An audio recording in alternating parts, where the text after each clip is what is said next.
Hi friends, and welcome to this full build of Vallejo Model's 135 scale JLTV. As you can see from the box, there's a lot going on here. A lot of plastic, a lot of parts. Notice these instructions have no color callouts. That's going to play a role later because that became a bit of a journey to figure out what color to paint this guy. This brings me straight to my review, spoiler alert. The crazy thing about this kit, I would never think that a representation of such a robust, sturdy vehicle would be so brittle and delicate, and therefore a little maddening. This is one of the best engineered kits I've ever come across. So much so, it's over-engineered. There's so many parts, it almost feels unnecessary. It's just parts for the sake of parts, and that makes this kit incredibly brittle. I've only been back in the hobby for a couple of years, and this one pushed me. It was a tough son of a gun. But I learned a lot, I had a lot of fun. So let's get into it. First things first, we're going to build the interior, which is relatively nicely modeled. But as you can see from the kit, it has some etch. This is obligatory. For some of the racks in the interior, there are no plastic parts. You have to do the etch. If you don't like etch, you might want to stay away from this one.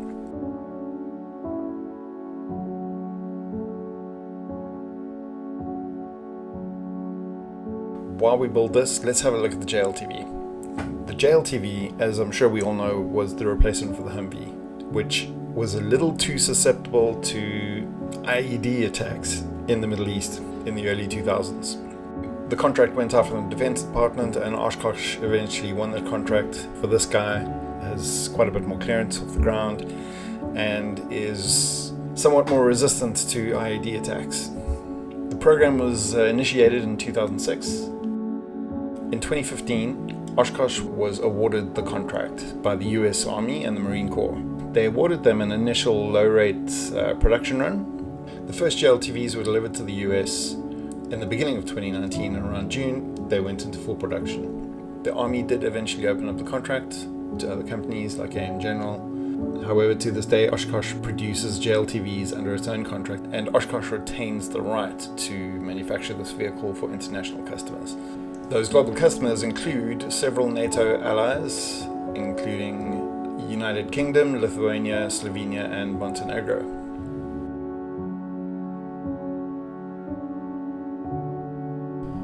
It's worth mentioning, I think, that this kit comes with one lonely little resin piece, and that is this doohickey that goes on the bonnet between the windshield. It's looked it up. It is the vehicle's forward-looking sensor block, most commonly housing parts of the driver's vision enhancement system.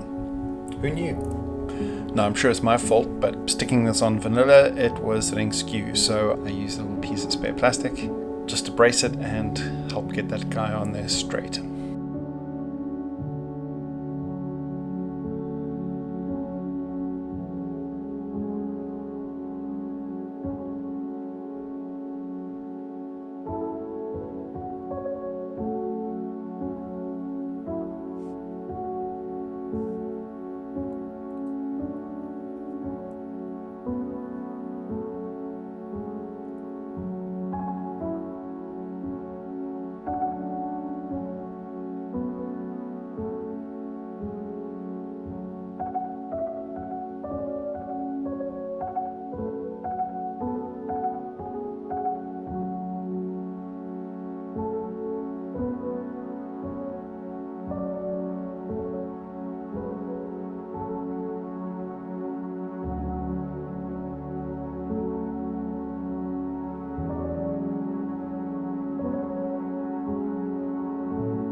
I purchased an additional detail kit which lets you build the turret as well as, I don't know what you call the back, the rear frame of the vehicle as etch. That rear frame, you'll soon see, was an utter failure. Luckily, I could resort back to the original plastic, but the turret didn't go too badly. It's very detailed and was relatively fun to build.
And now we arrive at one of the first failure points of this build, this rear section, which was an aftermarket etch kit by Rifle Models themselves. Essentially a square which you start on one side and you build all the way to the other side. And if you don't get the angles in exactly right, when it comes time to place that in the vehicle, it doesn't line up.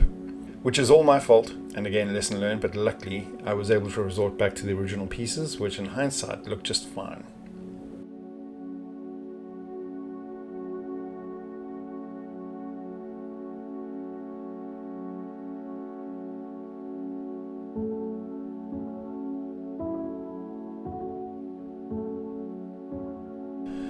So this kit spoils you with options. Here you can go with a canopy top with a top, but I decided to rather go with I don't know if this is a generator or something.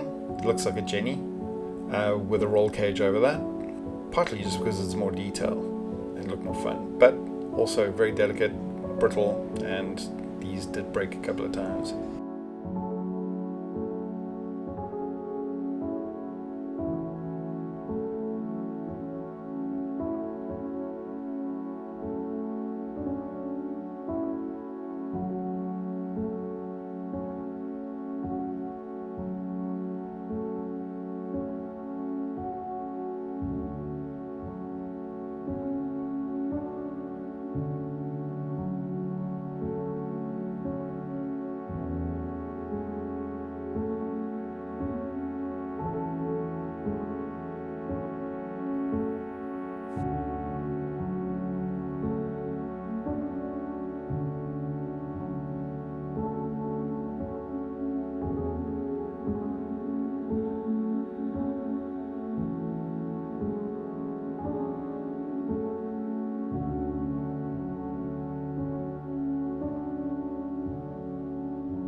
Now we come to one of the most evil parts of this kit, which is just torturous. There are these little hinges, or braces or something that you need to put all the suspension arms into. Balance them, put them in and glue them, and this took forever because it's a real balancing act and you can't glue them in first. I tried gluing them in first later, but that presents its own issues. And the sad thing about this build, with so many pieces in a suspension, which I haven't seen anything like this since Tamiya's kits. Now, when you build a suspension like this in Tamiya, you know you're going to have full steering, the front wheels are going to turn together and beautifully engineered. From what I can see, that's not the situation with this build. You're putting all these parts together, but it's a static model. As far as I know, it's not designed to operate. So a lot of this feels redundant and a bit silly, but it is what it is. Some mistakes were made. Like again, this part right here, I think this is the rear suspension, or no, this is the front suspension. Needs to be pretty symmetrical or you're going to have issues further along.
Right, finally time to paint. We're going to start off with a little bit of metal primer, of course, because we're dealing with so much etch.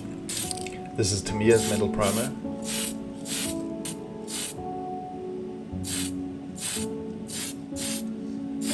And then we're going to do Tamiya's gloss black across much of the undercarriage and suspension parts. Of course, same goes for the interior parts and for the door.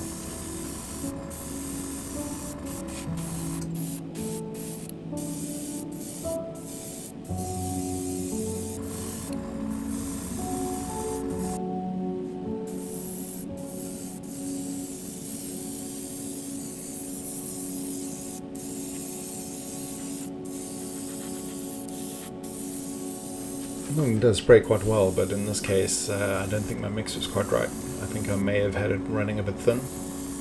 The reason I did run it thin was because I wanted to retain the detail in the grille as best I could.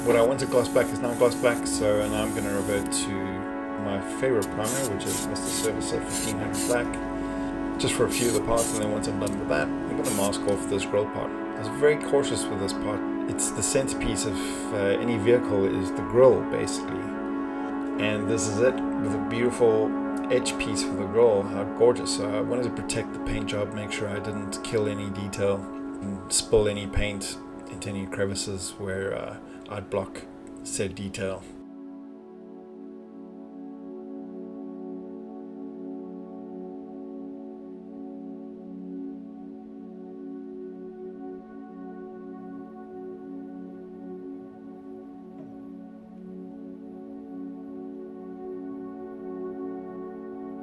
For the windows, I'm going to try something I've never done before, and that is some armor coating. Watched my F4 Phantom, you'll see I tried a little bit of this on the window, but that actually happened just after this build. Right, so priming anything that's going to be the sand camo color. I'm priming grey, Mr. Surfacer Grey 1500, which works beautifully on everything, including etch. And about now is when I'm feeling vindicated about doing this this metal turret, because that's looking quite beautiful. Very thin and detailed. The finish you would struggle to achieve with plastic.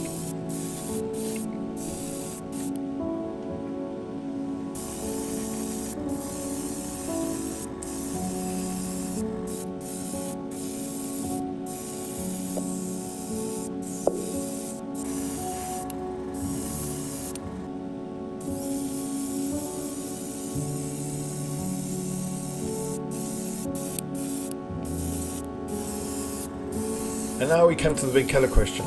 So I managed to get hold of the callouts for the competing kit by Trumpeter, and they recommend this color, Tamiya's XF-59 Desert Yellow, which I went ahead with, and laying it onto the eye looked fine.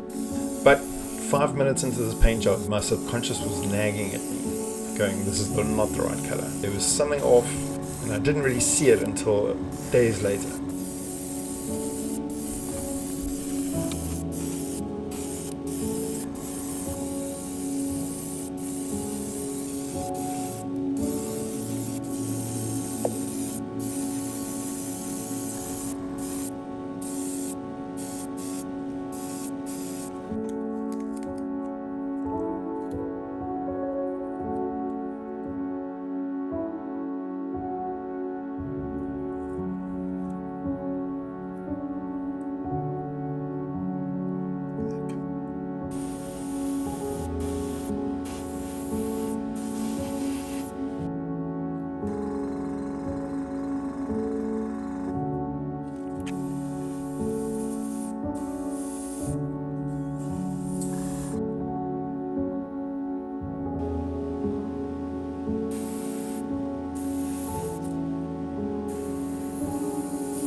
There's lots of other little spot colors you need to do, for example, the number plate in the front, the red fire extinguisher for interior. The reference I'm working from has all these bolts in black, so I decided to try use a filter pen to try apply these, which was ill-conceived because eventually it caused a bit of a mess. Ultimately, I ended up using a brush, a fine brush for all of this work, the second time I did it. Spoiler alert, wasn't happy with this color eventually. And that's coming up.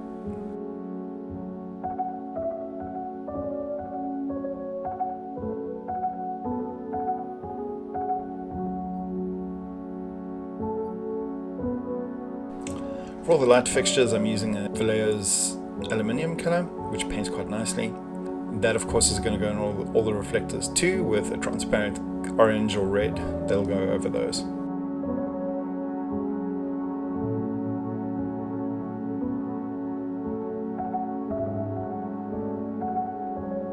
Using A-stand steel to paint the metalwork. This is when I realized, looking at my reference for the 1000th time, this is the wrong color. So after much searching, I found a YouTube channel, The Bear. Please follow him. He saved my ass. I actually subscribed to him on Patreon and followed his build in the same model. Eventually came to the fact that this is by far a more accurate color, and that is AK Carc Tan. Immediately, as I'm spraying this, I'm realizing, yeah, I'm feeling a lot better about this paint job now.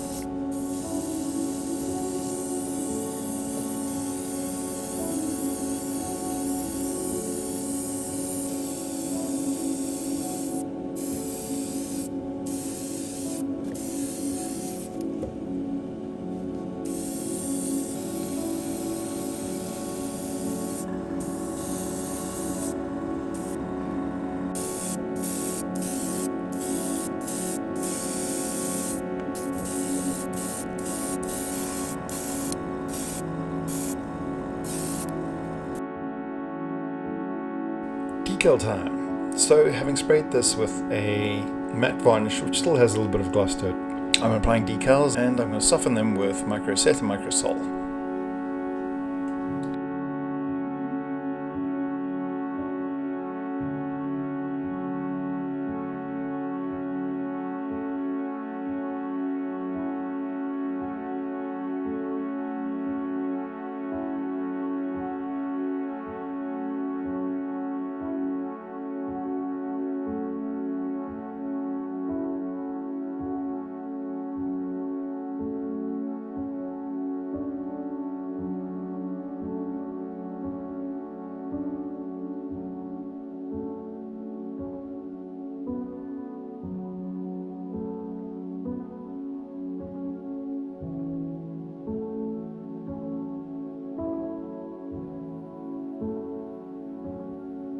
It's time for that armored glass I promised. And for this I'm doing a mix of A-Stand's armored glass and Allclad's transparent smoke. Effectively the same thing. A-Stand is licensed Allclad. So this is a mix of those two colors, 50-50, and pretty happy with the result. I'm going to let that dry and keeping that away from dust.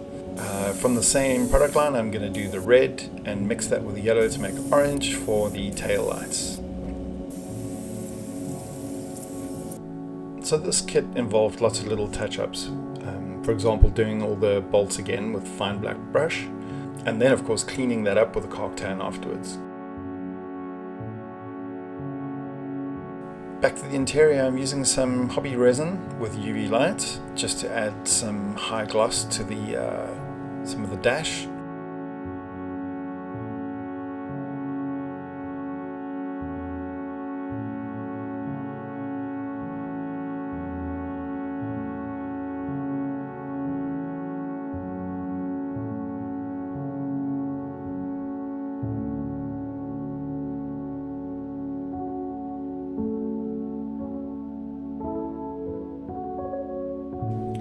Right, now it's time for the exterior decals. Now that I've settled on my exterior color, these look pretty cool.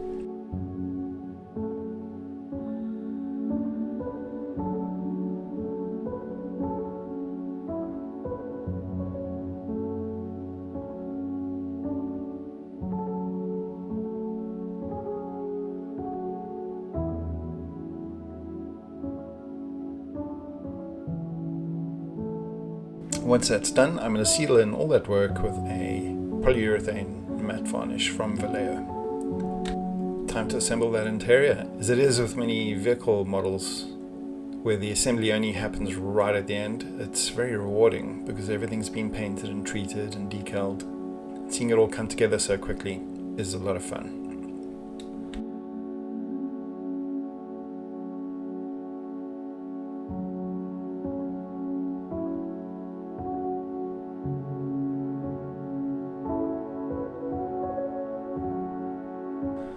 So here is an example of how good the engineering is in this kit. Even with layers of paint and a clear coat, these guys fit so snugly, it's incredible, I have to say. There's a few too many pieces in this kit, but man, do they fit well.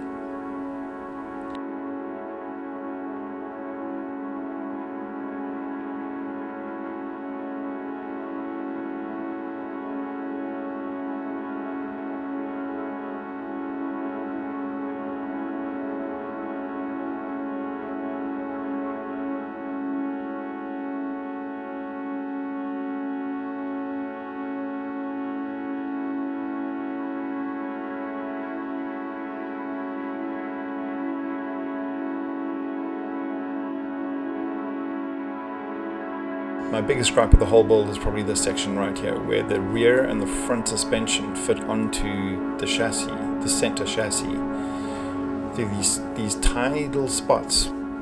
If you've been off with just one of those many pieces in the suspension, this is where it starts showing and where things don't quite fit snugly together.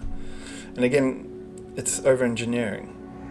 If there was one central element that went right through the model, this wouldn't be as much of a problem. But deep breaths, lots of cups of coffee, we got through it.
Time for weathering, and as usual I'm going to be using Aluminium oils with some odorless thinners.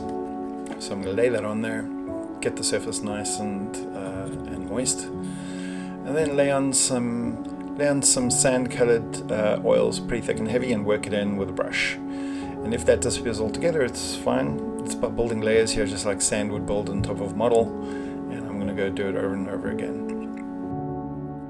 I have a background with fine art and experience in oil painting, so this comes pretty natural to me.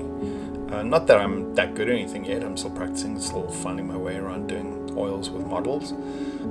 But there's a great resource I've discovered online, the work of Michael Rinaldi. I'll have a link to his channel in the description below. He's an oil weathering master. Shortly you'll see I use his technique to do my wheels, which we'll get to in a second.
Right, so panel line wash this time.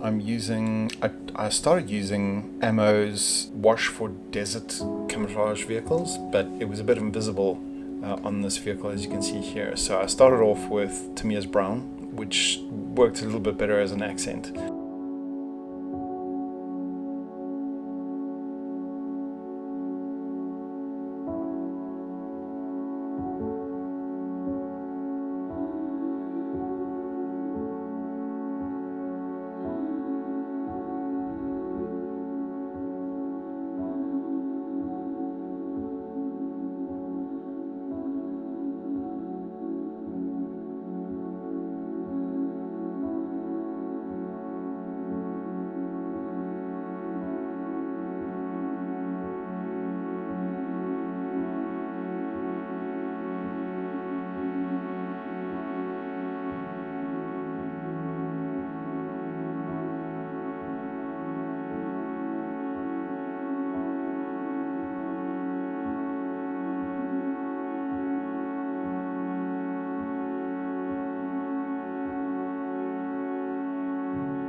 While I was going through my reference, looking at JLTVs, I saw one that was very dirty and had been in the rain, and had an idea for how to achieve that. Splattering the wash over the car, letting it dry for about 5 minutes, and then using a fine brush with spirits, using that just to clean some of the dirt, some of the wash off. Make it look like this car went through the dust and then parked in the rain. It's subtle, but every little bit helps, I think.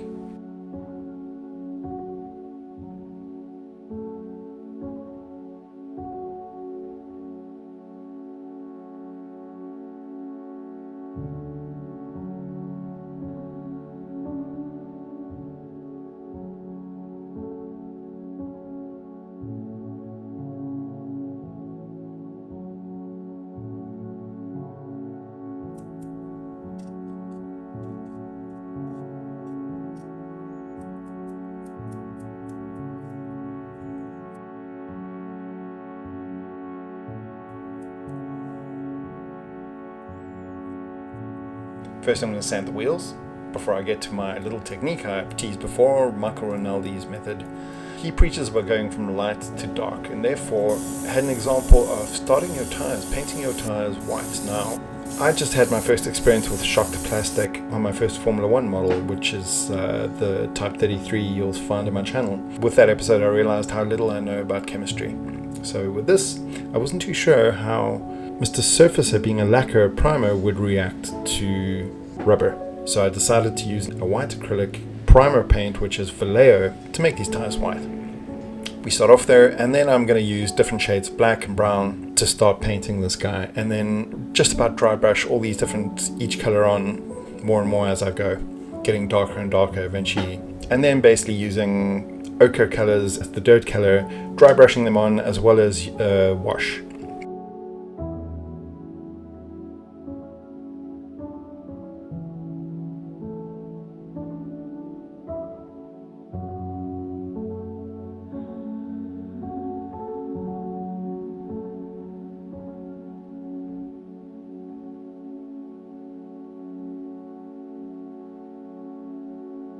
I felt I'd gone too far, so then in between I airbrushed a mix of black and tire black just to unify all the color a little bit so that I could do one final ochre dry brush at the end. Pretty happy with that result. One of the few parts of the kit that really just screams inadequate is this long aerial. I decided at the last minute to make my own custom one, which is pretty easy. Cutting a thin brass rod, drilling the original housing and popping that in there.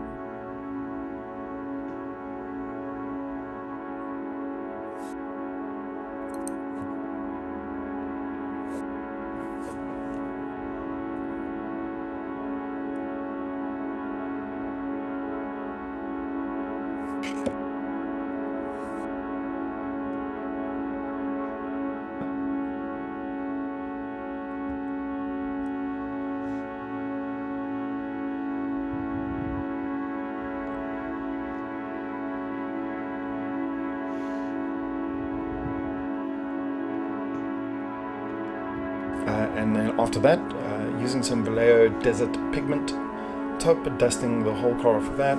Having done this, I realized that it's a bit pink for my liking, so I only did one coat of this, and I then used an airbrush to spray airbrush thinners over that, which would then seal pigment in place.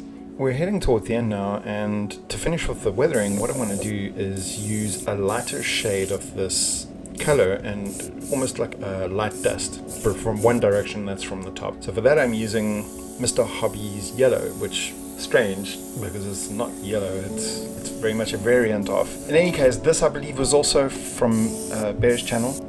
Thank you if it is, I struggle to remember. Okay, last touches. Finally I'm going to seal in all that work with polyurethane ultra matte varnish from Vallejo. I did try matte varnish, but it was still a little bit too glossy, and these vehicles online in my reference looked very flat.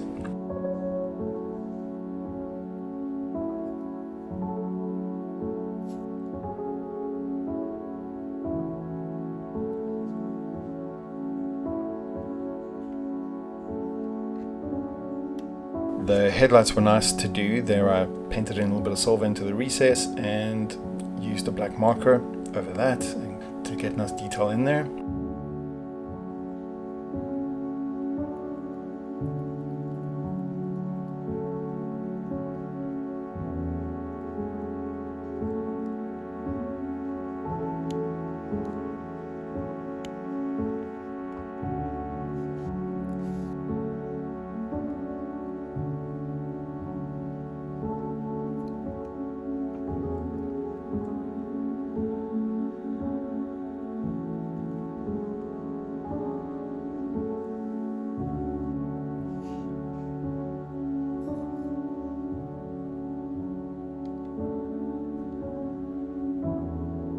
At long last I can pull off mask and reveal the armored glass, which isn't perfect, but again looking quite decent.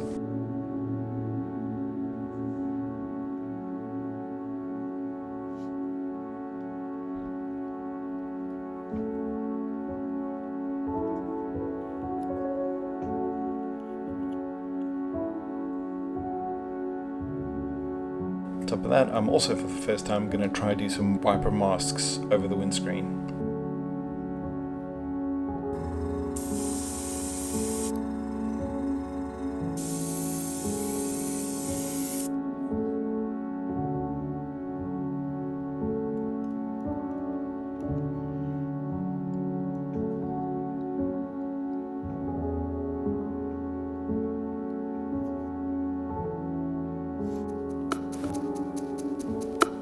And that is the JLTV. Thanks so much for watching. We'll be back next month with more. Stay tuned.